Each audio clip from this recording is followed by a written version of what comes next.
કહેવત છે કે ઉલટા ચોર કોટવાલ કો દાટે. આવું જ કંઈક થઈ રહ્યું છે સુરત મહાનગરપાલિકાના દબાણ વિભાગના અધિકારીઓ દ્વારા. દબાણ વિભાગના અધિકારીઓ જ રસ્તા પર દબાણ કરતા હોય તેવા દ્રશ્યો સામે આવ્યા છે. એક કે બે લારી હોય તો તેમને ઉઠાવીને લઈ જતા આ દબાણ ખાતાના અધિકારીઓ પોતાના પર્સનલ વાહનો પાર્ક કરવા માટે જાહેરમાં બેરિકેડ્સ મૂકી દેતા નજરે પડ્યા છે.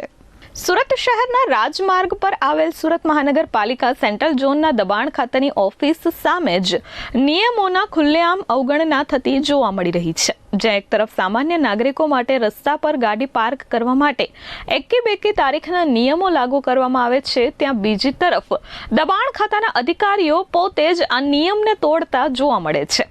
માહિતી મુજબ અધિકારીઓ દ્વારા જાહેર માર્ગ પર બેરિકેડ્સ મૂકી પોતાના ખાનગી વાહનો પાર્ક કરવામાં આવે છે, જેના કારણે રસ્તા પર ટ્રાફિકની સમસ્યાઓ ઊભી થાય છે.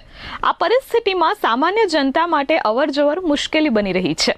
વિચારવા જેવી બાબત એ છે કે જે વિભાગ ગરીબ લોકોના દબાણ દૂર કરવા માટે કાર્યવાહી કરે છે, તે જ વિભાગના અધિકારીઓ જાહેર માર્ગ પર પોતે જ દબાણ કરે છે.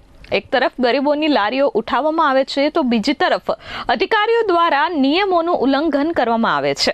આ ઘટનાને લઈ સ્થાનિક લોકોમાં રોષ ફાટી નીકળ્યો છે અને જવાબદાર અધિકારીઓ સામે યોગ્ય કાર્યવાહી કરવાની માંગ ઉઠી રહી છે.